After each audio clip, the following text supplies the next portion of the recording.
రాయ్పూర్ వేదికగా న్యూజిలాండ్తో జరిగిన రెండో టీ20 మ్యాచ్లో టీమిండియా ఐకానిక్ విజయాన్ని అందుకుంది. 209 పరుగుల భారీ లక్ష్యాన్ని కేవలం 15.2 ఓవర్లలోనే చేరుకొని టీ20 చరిత్రలో 200కు పైగా పరుగుల్ని అత్యంత వేగంగా ఛేదించిన జట్టుగా టీమిండియా రికార్డు సృష్టించింది. ఈ విజయంతో సిరీస్ లో 2-0తో భారత్ ఆధిక్యంలో ఉంది. మిడిల్ లో రచిన్ రవీంద్ర, చివరిలో మిచెల్ శాట్నర్ 40+ స్కోర్ తో బ్యాటింగ్ చేసి న్యూజిలాండ్ స్కోర్ ను 208 పరుగులకు చేర్చారు. ఇక 209 పరుగుల ఛేదనలో భారత్ కు ప్రారంభంలోనే షాకులు తగిలాయి. ఓపెనర్లు ఇద్దరు 6 పరుగులకే పెవిలియన్ చేరారు. ఈ దశలో ఇషాన్ కిషన్, సూర్యకుమార్ యాదవ్ తో కలిసి ఆకాశం హద్దుగా చెలరేగిపోయారు. ఇషాన్ కిషన్ అనూహ్యంగా క్రీజులకు వచ్చి అద్భుతమైన దూకుడైన బ్యాటింగ్ తో మ్యాచ్ గతినే మార్చేశాడు. అతని రూత్లెస్ ఇన్నింగ్స్ న్యూజిలాండ్ బౌలర్లకు ఎలాంటి జవాబు దొరకలేదు. ఇషాన్ కిషన్ తన సెంట్రల్ కాంట్రాక్ట్ కోల్పోయిన తర్వాత డొమెస్టిక్ క్రికెట్ లో రాణించి ఈ సిరీస్ లో తిలక్ వర్మ గాయం కారణంగా జట్టులకు వచ్చి గొప్ప పునరాగమనాన్ని సాధించాడు. ఇక ఇషాన్ కిషన్ తోడుగా కెప్టెన్ సూర్యకుమార్ యాదవ్ తనదైన శైలిలో 37 బంతుల్లోని 82 పరుగులు చేశాడు. 15 నెలల తర్వాత హాఫ్ సెంచరీ సాధించిన సూర్యకుమార్ యాదవ్ టీ20 ప్రపంచ కప్ కు ముందు మంచి ఫామ్ లోకి రావడం జట్టుకు పెద్ద ఉపశమనం కాగా,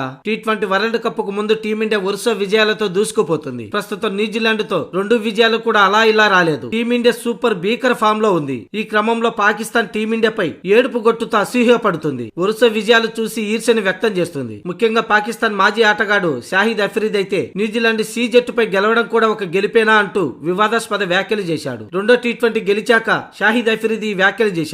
న్యూజిలాండ్ సి జట్టుపైన టీమిండియా గెలిచింది. అసలు సీసలు న్యూజిలాండ్ జట్టుపై విజయం సాధించాలని అప్పుడే నిజమైన గెలుపు అంటూ వ్యాఖ్యానించాడు. అంతేకాదు ఇండియాలో 50 మీటర్లే బౌండరీల గేట్లు ఉంటాయని, అందుకే అవలీలగా టీమిండియా ప్లేయర్లు సిక్సర్లు అలాగే బౌండరీలు కొడుతున్నారని అన్నాడు. అయితే షాహిద్ అఫ్రీదీ చేసిన ఈ వ్యాఖ్యల నేపథ్యంలో ఇండియన్ ఫ్యాన్స్ సీరియస్ అవుతున్నారు. ఇండియా పైన ఎన్నిసార్లు పాకిస్తాన్ ఓడిపోయినా సిగ్గు రావడం లేదని షాహిద్ అఫ్రీదీని ఉద్దేశించి పోస్టులు పెడుతున్నారు. రెండో టీ20లో న్యూజిలాండ్ ను కేవలం 15 ఓవర్లలోనే ఆ జట్టు ఇచ్చిన 209 పరుగుల టార్గెట్ ను ఉఫ్ఫుమంటూ ఊదేసినా కూడా పాకిస్తాన్ మాజీలకు కళ్ళు బైర్లు కమ్మాయని అఫ్రీదీపై నెటిజన్లు సీరియస్ అవుతున్నారు. ఫిబ్రవరి 15వ తేదీన పాకిస్తాన్ జట్టును చిత్తుగా ఓడిస్తామని హెచ్చరిస్తున్నారు.